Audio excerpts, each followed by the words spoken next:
Feminists have decreed that March 8th will be a day without a woman. So, ladies, if you're planning to join this important event, please remember to stock the refrigerator with sandwiches before you go so we'll have something to eat. Otherwise, I know all us men will be dreading the moment women go on strike all day and wondering how on earth we're going to store up enough whiskey and cigars to get through an entire Jason Statham film festival. But you know, if women are going off on their own for the day, it only seems fair it only seems fair that they should leave behind not just men, but also all the things that men have given them over the years. After all, if you want us to learn how difficult it would be for men to get along without women, then you should also have to learn how difficult it would be for women to get along without men. So, on Day Without a Woman Day, how about women don't get to use anything that was invented or discovered by a man? That would include democracy, cars, computers, aspirin, electricity, telephones, light bulbs, tools, television, the piano, the internal combustion engine, antibiotics, the internet, paved roads, lawnmowers, books, clocks, thermometers, the Sistine Chapel, Shakespeare's plays, soda, trains, vaccines, paper, steel, airplanes, the Constitution, elevators, recorded music, pasteurized milk, the ballpoint pen, radios, zippers, nylon cameras, movies, synthetic material, email, and pretty much everything else except for alphabet blocks, windshield wipers, and radioactivity, though you might not want to use all three of those at the same time. Also, while you're out there protesting how poorly men have treated you, you might want to make some exceptions. Say for those men who have defended your countries, patrolled your streets, built your houses, cities, and highways, pulled you out of burning buildings, treated your diseases, supported your children, and faithfully loved you. Because really, when you think about it, if men don't love women, who do you think will? Then there's the question of priorities. Feminists in the West are dealing with such titanic issues as the fact that information bots like Siri and Alexa have female voices. This is a problem because these bots are helpful and knowledgeable, which makes them unfeminist, since feminists have never helped anyone and don't know anything, otherwise they wouldn't be worried about crap like this. Feminists are also complaining that Siri and Alexa don't protest when you sexually harass them, although any guy who gets his kicks by sexually harassing a little plastic box is so pitiful you might want to cut him some slack. On the other hand, feminists never seem to protest that women in Muslim countries are routinely flogged, stoned, and imprisoned for expressing their humanity. So you can understand why this might cause some observers to believe that this day without a woman might actually turn out to be a day without a spoiled, whiny, entitled feminist girl child in an absurd pussy hat making a fool of herself over nothing. In fact, I actually said as much to Alexa, but she slapped me. Trigger warning, I'm Andrew Klavan, and this is The Andrew Klavan Show. I feel hunky-dunky, life is tickety-boo. Birds are winging, also singing hunky-dunky-doo. Ship-shaped, ipsy-topsy, the world is zippity-zing. It's a wonderful day, hurrah, hooray! It makes me want to sing. Oh, hurrah, hooray! Oh, hooray, hurrah! All right, Day Without a Woman Day, and maybe tonight if my wife hears that opening. But, we have a lot to talk about today. We have a guest in the second half of the show, Professor Philip Hamburger of Columbia University, a law professor who has written I think, a devastating article in this quarter's City Journal, the indispensable City Journal, about how our rights are being eroded by the deep state, by the administrative state, as it's sometimes called. Really interesting piece, and we'll talk to him about it. Also, we got to talk about the health care, repeal and replace Obamacare with Obamacare. I think that's new health care. But actually, let's step back on this health care thing, okay? This is the proposal that the GOP has made for how they're going to repeal Obamacare and what they're going to replace it with. And conservatives are a little concerned that it's, as Rand Paul is calling it, it's Obamacare light. And I want to take a step back because this is only the beginning. There's going to be all these arguments and amendments and changes and all this stuff. And so maybe it's a good thing, I think, that it gets out in the open and the arguments and the debates begin. But the idea is that it's going to repeal. It's going to repeal the mandate, the requirement that Americans have health coverage or pay a penalty. So you won't be paying a penalty, and it will even forgive, I think, backwards the penalty that you would have paid for not having health care in 2016.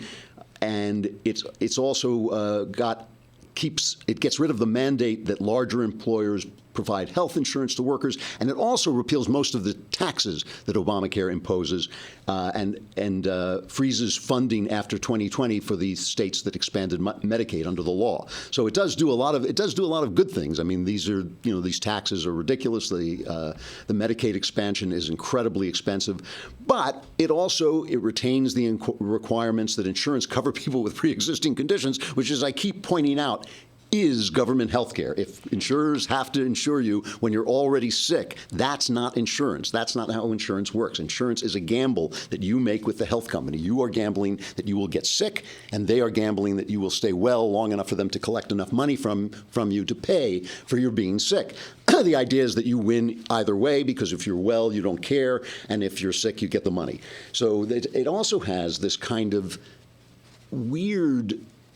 First of all, it gives tax credits to lower income people and older people for health care. So that's kind of an entitlement right there. And it also creates this kind of backdoor mandate where if you let your insurance lapse and you go back, it charges you 30%. But I want to look at this from a bigger picture, because later on we're going to have the Columbia professor come on and talk about the deep state and the way it's eroding our rights. And I want to talk about the state and the growth of the state, because this is what this healthcare thing is all about.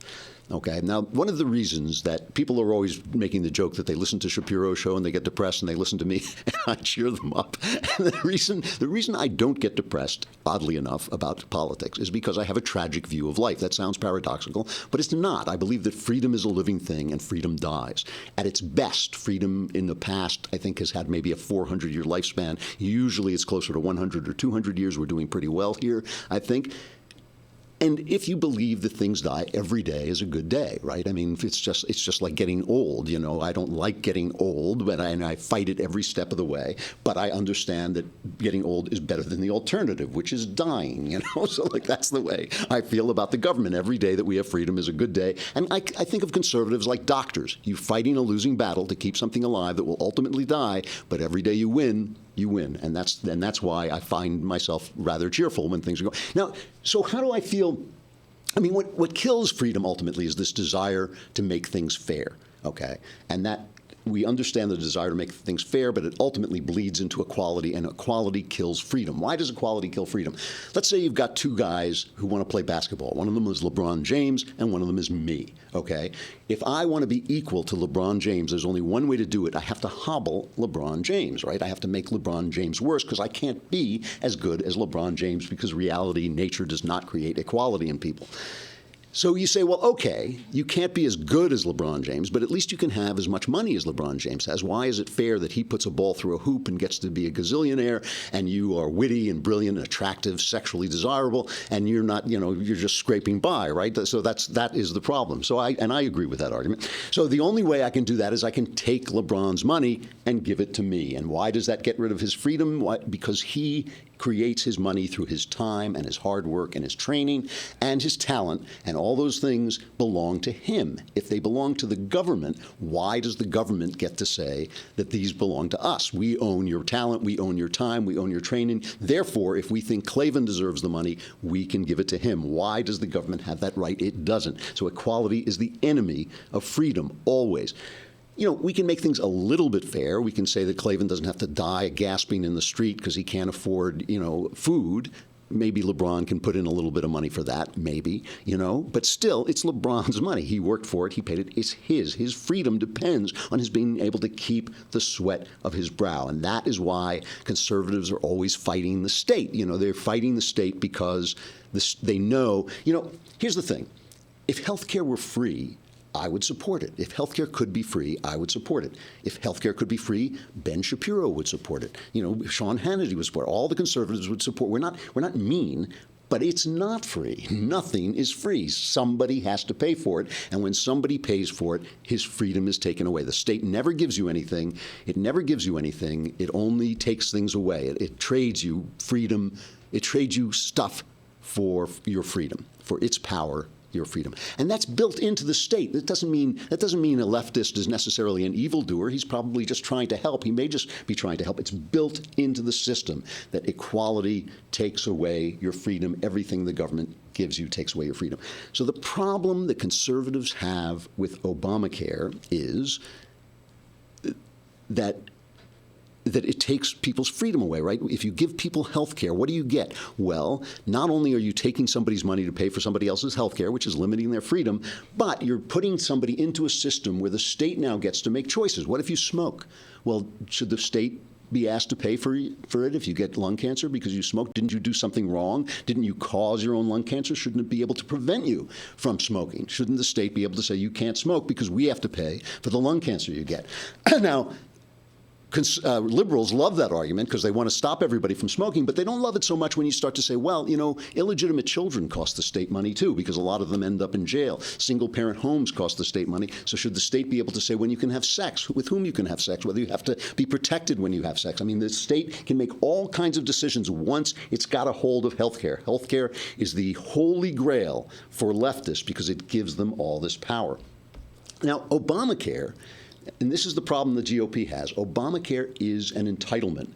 But it's unpaid for. The idea of Obamacare is everybody is forced to get health care, and so the healthy young people are paying for the sick old people, right? But the healthy young people are saying, like, I don't want to do it. I don't want to do it. I don't even care if you put level of penalty on me. I'm not going to do it. It was built to collapse. It was built to be unfunded and collapse because Hillary Clinton was going to be president. The Democrats were going to own the Congress forever. And when it collapsed, they would be there to make it a single-payer system, which basically means government health care. And then they would have all that power, all that control over every decision you make because it would all affect your health and we'd all have to pay for it, so they'd get to say what you do. That was the plan.